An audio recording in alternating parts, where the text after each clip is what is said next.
Evet. Yok şurayı alıyor da bu bir taraf. Evet, orman yangınları risklerine baktığımız zaman 4 maddede ana başlıkta aslında özetlemek gerekir. Yani bunların başında tarla, bağ, bahçe temizliğinden başlanabilir. Yani diğer bir adı ise diğer bir deyişle söylersek anıt yakmak. Bu en büyük riski arttıranlardan bir tanesidir. Biz bunun farkında böyle yayılabileceğini düşünemedik.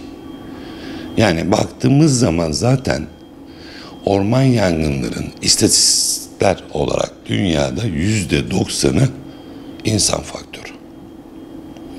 İkinci olarak da izinsiz piknik, kamp alanlarına, ormanlık bölgelerine izin verilmeyen yerlerde bunları yapmak. Bunlar da çok büyük riski arttıran sebeplerin başında geliyor.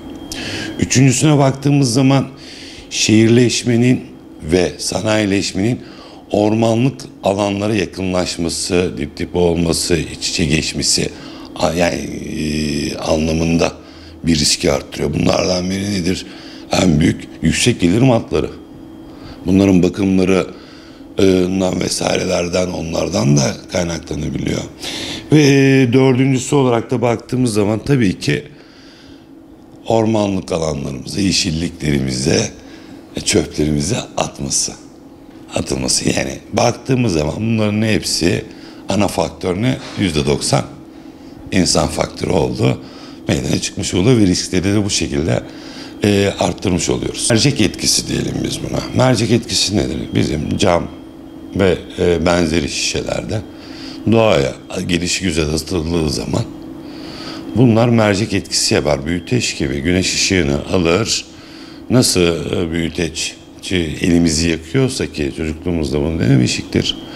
Aynı şekilde doğadaki otları da bu sıcak havalarda 40 derecenin üstünde otlar tamamen kuru, nem düşük, 30-30-30 kuralında yangın riskinin maksimum olduğu dönemlerde bir cam şişeden yansıma işte dönüm hektar ormanlarımızı yakabiliyor. En büyük etkenlerden biri bu. İkincisi olarak da tabii ki biraz önce de bahsettik. İzinsiz yerlerde gelişigüzel piknik ve kamp yapmak. Orada gıda atıklarını vesaireleri, diğer atıkları bırakmak. Mangal külünü iyi söndürmemek. Sigara izmaritini gelişigüzel atmak. Bu araçlarda olabilir. Sadece ormanlık alanlarda demiyoruz. Otobandan gidiyoruz. Yani sigara içen vatandaşlarımız camdan izmaritini atıyor. O yan taraf tutuşmuş. Bu izmarit kaynaklıdır yani çoktan sebep veren. Niye arabamızda küçük normal bir su içtiğimiz şişe vardır. Dibinde bırakarak izmariti onun içine atabilirsiniz. Daha sonra da bunu çöpe koyabilirsiniz. Bu şekilde bizim attık alışkanlıklarımızı ziyade çevreye duyarlı bir yaşam biçimini oluşturmamız gerekiyor. Yani çevreye duyarlı olmak sadece temizlik alışkanlığı değildir. Çevreye duyarlı olmak bir yaşam biçimi olmalıdır bizlerde, insanlarımızda. Neden? Çünkü ne tükettiğimize bakmamız lazım. Ne satın aldığımıza bakmamız gerekiyor. Ne israf ettiğimize bakmamız lazım. Ve bunların doğayla iç içe ilişkilerini irdelememiz gerekiyor. Yani ne demek istiyorsunuz dediğiniz zaman şunu demeye çalışıyorum. Biz çevreye duyarlılığı yaşam biçimi haline nasıl getirebiliriz? Sürekliliğini sağlamakla. Yani bir defa çöpe atmamakla olmuyor. Biz bunu tamamen koruyacağız. İşte bu biraz önce saydığım etkenlerde, davranış biçimlerimizde değiştirmemiz gerekiyor. Bunu kendi hayatımıza empoze etmemiz gerekiyor.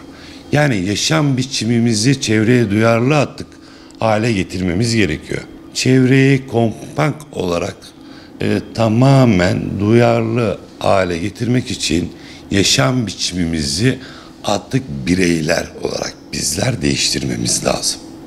Çünkü gelecekte doğayı, ormanlarımızı, ağaçlarımızı, suyumuzu bırakmak istiyorsak yeni nesillerimize, çocuklarımıza bunları şimdiden bir sürdürülebilirlik hale getirerek bir defalık değil, devamlı koruma, kontrol, takip duygusu içerisinde hareket etmeliyiz. İşte etrafımıza hareket ettirmeliyiz ve bu şekilde de yaşam biçimini oluşturmamız gerekmektedir.